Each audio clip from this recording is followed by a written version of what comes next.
ఆ నెర్వస్ నుంచి ఇప్పుడు కామనే మాకు. కానీ ఈసారి కొంచెం లాంగ్ ఉంది. 2-3 మంత్స్ నుంచి ఏ సినిమా ఆడలేదు. ఈ సినిమా వెరీ హ్యాపీ అందరికి. నేను టెన్షన్లో లేను, ప్రెషర్లో. ఆ సెన్సార్ టెన్షన్, పని టెన్షన్లో ఉంటే వేరే టెన్షన్ ఏం లేదు. యూజువల్లీ నేను టెన్షన్ ఇస్తాను, తీసుకోను.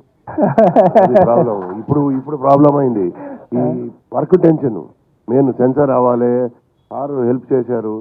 సార్ హెల్ప్ చేయలేదంటే నాగార్జున సార్ ఈరోజు పిక్చర్ ఈ టైంకి అయ్యేది కాదు. 100% సార్ హెల్ప్ చేశారు నాకు.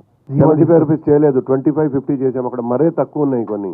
ఓకే, మరే 100 రూపీస్ ఉంటే 150 రూపీస్ ఉంటే 175 చేశారు అంతే. 25 రూపీస్ మాక్సిమం చేశారు. ఎక్కడ టికెట్ ప్రైస్ 75 రూపీస్. ఇంక జియో అట్లా తీసుకున్నారు అప్ టు 75 రూపీస్ అని. ఎందుకంటే మేము అక్కడ అమ్ముతాం సినిమా. అమ్మితే డిస్ట్రిబ్యూటర్ ఏమంటాడు, అసలు కనీసం రేట్స్ లేవు, మేము ఎందుకు ఇవ్వాలి ఈ రేట్ అంటే దానికోసం తీసుకున్నాను. ఇక్కడ హైదరాబాద్లో ఏం పెట్టాం చూడండి, మల్టీప్లెక్స్లో 200, కొన్ని చోట్ల 250, కొన్ని single theatres 175, 150, B class C class 100 rupees, 110. ఎక్కడ పెంచలేదు చూడండి మీరు. బాగా రీజనబుల్గా పెట్టాం.